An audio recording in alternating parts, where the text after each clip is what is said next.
Every summer for 8 years, my parents packed my bags before they packed their own. Not for a trip we were all taking. For a trip I wasn't invited to.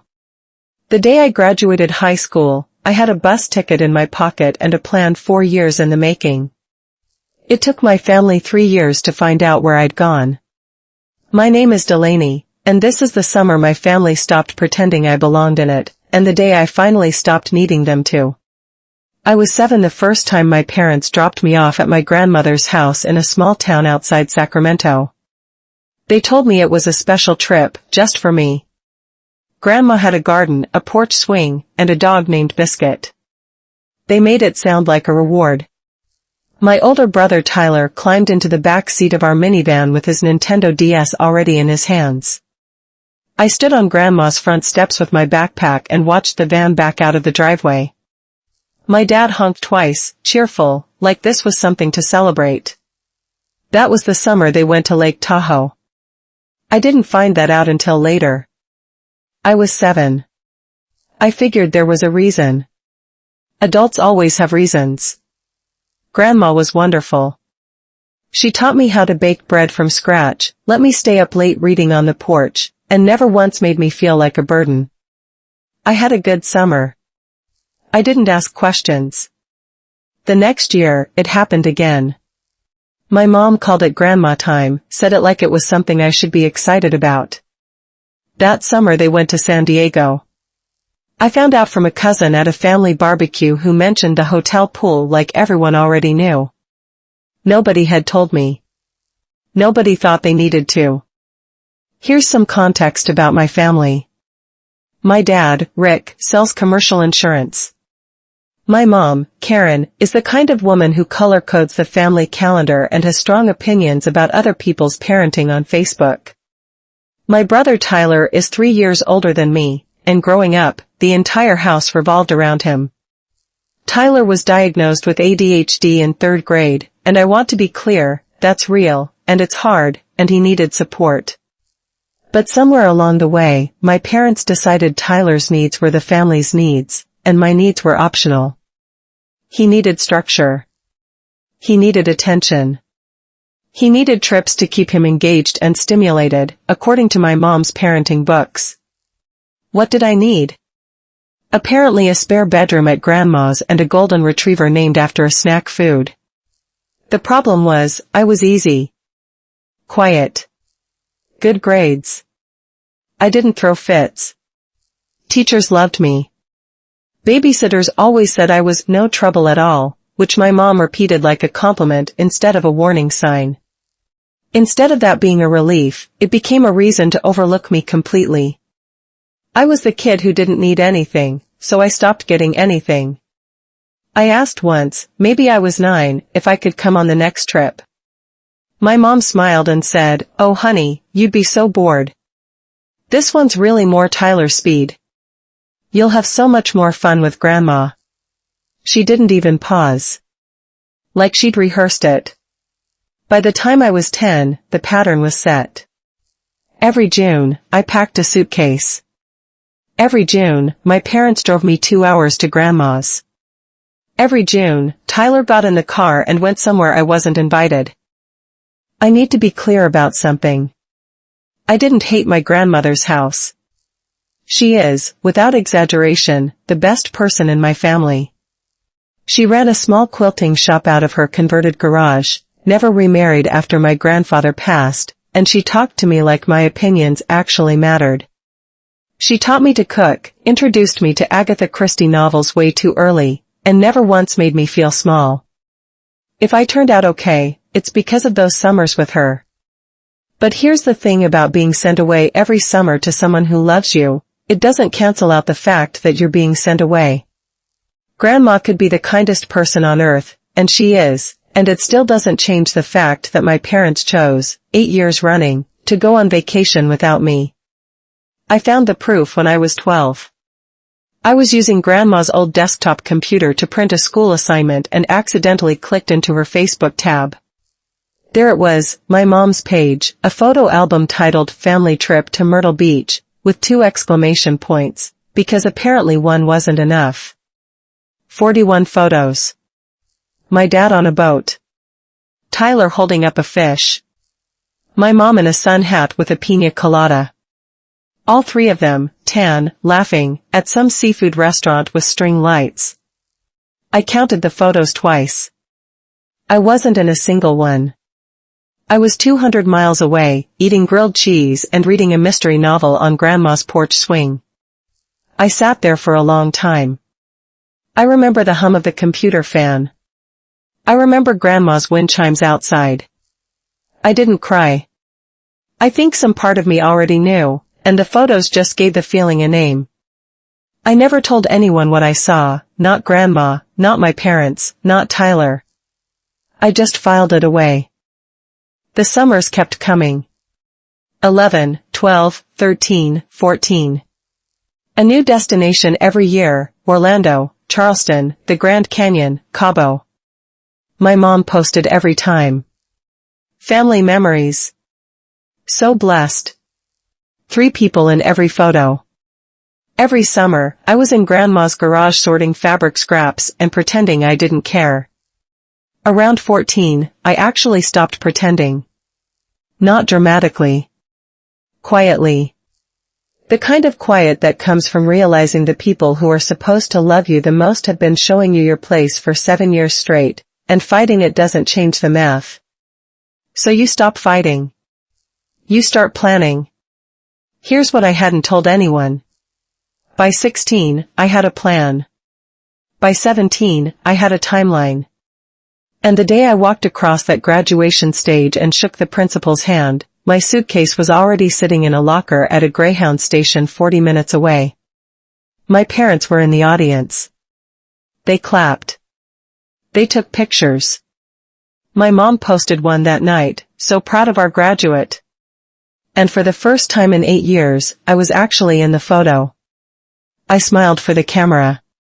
14 hours later, I was gone. Let me back up and explain how I pulled it off. I started planning during junior year. Not dramatic, just methodical. I applied to colleges in states I'd never visited, based on 2 criteria, full-ride scholarships and distance from California. A state university in North Carolina checked both boxes. Full academic scholarship, 2,600 miles from my parents' front door. I did the applications myself, using the school library computers during lunch. Grandma helped me with my essays. She didn't know why I was aiming so far away, but she never pushed. That's the thing about Grandma, she trusts you to tell her what you need to, when you're ready. I wasn't ready yet. I got my acceptance letter in March. Scholarship confirmed. Dorm assignment locked in by June. I kept the letter folded inside a textbook in my locker. My parents never once asked about my college plans. They assumed I'd go to the state school 40 minutes from home like Tyler had. My mom brought it up exactly once at dinner, we should look at application deadlines. I said, I already handled it. She nodded and went right back to talking about Tyler's new job. That was the entire conversation about my future. Graduation was on a Friday in May. I'd been packing for 2 weeks, clothes, my laptop, a few books Grandma had given me, and $3,800 I'd saved from 2 years working at a coffee shop. I dropped my suitcase at the Greyhound station that morning before the ceremony. After graduation, my parents took Tyler and me out for dinner. My mom ordered an appetizer platter and talked about how fast time flies. My dad handed me a card with $200 inside and said, "Proud of you, kiddo." Tyler was on his phone the whole meal. I thanked them, and I meant it, not for the money, but for making the decision so easy. I told them I was going to a friend's graduation party. My dad dropped me off at a classmate's house at 8. I waited 20 minutes, walked to a gas station, and called a rideshare to the bus station. I texted my mom from the terminal at 11:15, heading out with some friends for a bit. "Love you." She replied with a heart emoji. She didn't ask where. She didn't ask who with. She didn't ask when I'd be back. I turned my phone off somewhere past the Nevada border and didn't turn it back on for a month. Here's what I found out later, mostly from Grandma, who became my only connection to the family. Week 1, nobody noticed anything unusual. My mom figured I was just staying with friends. Week 2, my dad called. Then called again. Then called Tyler to ask if he'd heard from me. He hadn't. My dad left a voicemail, "Hey kiddo, just checking in, give us a call," casual, not worried, just mildly curious where his daughter had been for 2 weeks. Week 3 is when my mom started to panic. She called Grandma. "Have you heard from Delaney?" Grandma said no, which was true, I hadn't told her yet either. My mom called my old coworkers at the coffee shop. They told her I'd quit before graduation. That's when it got real for her. My dad called the police. I was 18, legally an adult, hadn't committed a crime, hadn't threatened anyone, and had sent a text saying I was leaving. The officer told my parents, politely, that their adult daughter appeared to have left voluntarily and there was nothing to investigate. My mom did not take that well. I called Grandma about a month later. I was already settled in North Carolina, working a part-time job at a campus bookstore, living in a dorm that smelled like industrial carpet cleaner, but it was mine. I told her where I was and asked her not to tell my parents. She was quiet for a long moment. "Delaney," she said, "are you safe?" "Yes." "Are you okay?" "I'm better than I've been in years." She didn't argue. She just said, "You call me every Sunday. I don't care if you have nothing to say." I kept that promise for 3 straight years. My parents did not get the same courtesy. I know that sounds harsh. Maybe it is. But I'd spent 8 summers being quietly written out of my own family, and the only person who'd earned my trust was the woman they used as a drop-off spot for their inconvenient daughter. I never gave them a forwarding address. Grandma gave me the highlights of what happened on the other end. First came the frantic calls. Then the anger, "She's being selfish, she's punishing us." Then, and this is the part that still gets to me, the rewrite. About 3 months in, my mom started telling people I was traveling, that I was finding myself, that I was doing a gap year before college. She made it sound aspirational, like I was backpacking through national parks instead of restocking textbooks in a campus bookstore and eating instant ramen. She turned my disappearance into a lifestyle choice. Best of all, she never had to explain the truth, that her daughter left because she'd spent 8 years proving I wasn't really part of the family, and I'd finally believed her. Years passed. I finished my degree in accounting. I got a real job at a firm downtown. I had my own apartment, an old but reliable Honda, and a life I'd built completely from scratch, without a dime or a favor from anyone sharing my last name. I was 22, stable, and genuinely happy, maybe for the first time ever. I'd also met Marcus. He worked at the animal shelter 2 blocks from my building. I'd brought in a stray cat I found behind my apartment complex. Yes, I know it's a cliché. No, I don't care. On our second date, he asked why I never talked about my family. I gave him the short version. He didn't try to fix it. He just nodded and ordered another round of fries.